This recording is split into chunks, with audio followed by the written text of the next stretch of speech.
Um, See, Trump has always been a loser, and he's obsessed with it.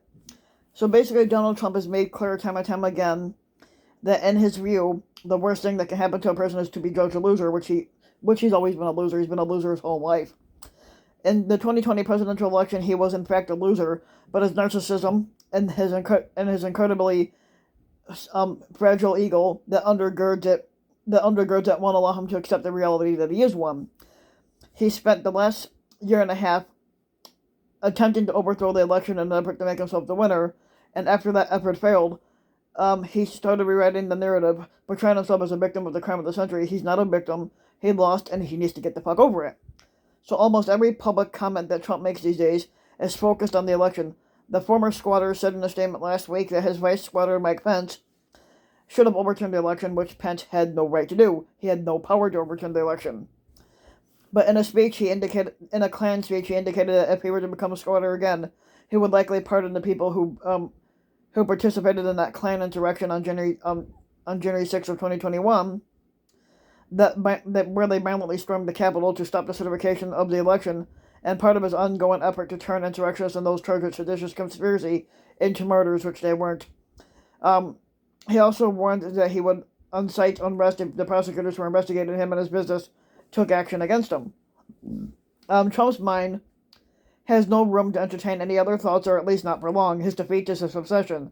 It has pulled him into a deep, dark place, and he wants us to be pulled into the rest of it with him. Now, we discussed Trump in psychological terms because for the past half dozen years, and previously in pages, the most important thing to understand about Trump is his disordered personality. It's the only way to even begin to think about how to deal with him, and I'm not the only person to even think this either. Trump seems unable to incorporate anything critical about himself, hence his need to create an imaginary world in which he really won the 2020 election, but was the victim of a conspiracy that borders on intergalactic. He has performed a moral inversion in which the supporters who stormed the Capitol are true patriots, which they are not. That them, like he, are being unfairly prosecuted, which they're not, and that they're defenders of democracy, which they're not, and the people who are holding them accountable are the enemies of America, which the people holding them accountable are not enemies.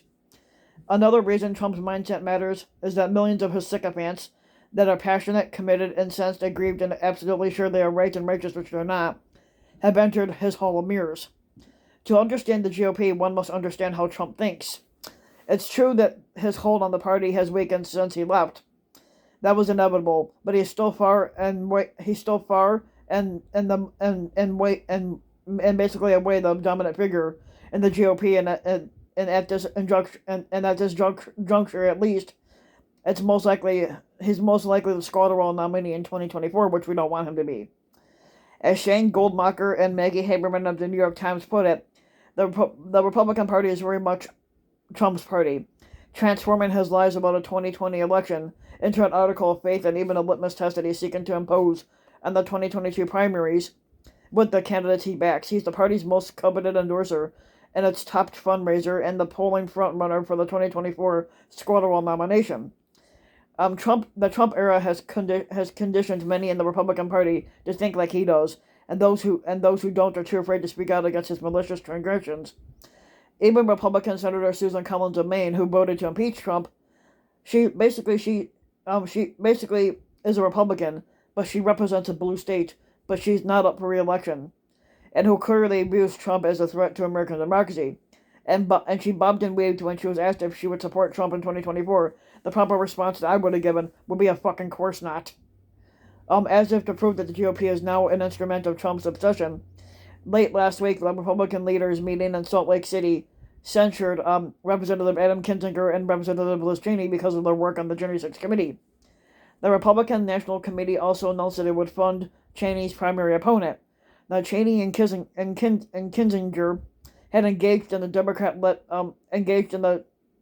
Democrat-led persecution of ordinary citizens who engaged in the legitimate political discourse. This is what the Republican National Committee's chairman, Ronna McDaniel, said, which is that fat bitch is so full of shit. The McDaniel's words were echoed in the censure, which accused Cheney and Kinzinger of participating in a Democrat-led persecution of ordinary citizens, that were engaged in legitimate political discourse, which they weren't even engaged in legitimate. Even in the Trump-led party, it is stunning that Republican leaders would seek to whitewash a violent attack on the Capitol to overturn a presidential election. And this is not just moral degradation, it is moral nihilism. The fat bitch McDaniel's insistence, after a great deal of blowback, that the legitimate political discourse referred only to nonviolent protesters isn't convincing anyone. And for one thing, there was no persecution, to use the language from the RNC resolution, by the January 6th Congressional Committee aimed at people who gathered peacefully before the assault on the Capitol.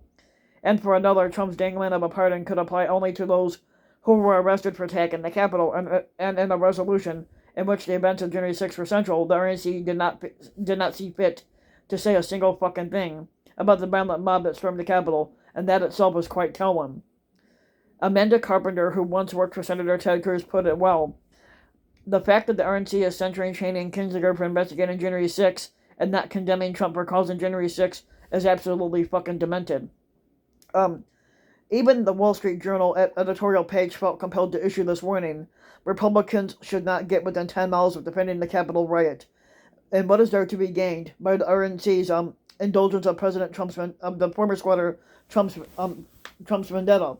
The answer, of course, is that they may be true believers, and even if they aren't, they understood, perhaps better than the journal's editorial writers, what the maggot world is demanding, and to put this into indulgence into any perspective, in contrast in the behavior of the Republican Party of the United States with the Conservative Party of the United Kingdom, Mark Lander, the Times London bureau chief, has noted Tory members of Parliament have been far more critical of Prime Minister Boris Johnson, who didn't incite an attack a House of Commons, but he did host drinking parties during lockdown.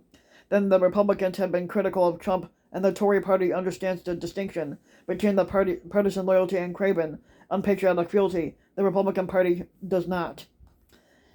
We've sensed lately that some people on the right, individuals who defend Trump at virtually every fucking turn of the discordancy, knew privately deep in the heart that they had made moral accommodations that they weren't proud of, and they wish the rest of us, like the world, would just move on from Trump.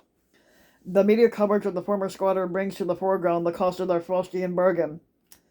Now, shortly after the election, some of us tried to move on, but unfortunately the Trump and maggot world had something different in mind, undermining trust in our elections, storming the Capitol, propagating malicious and destructive lies.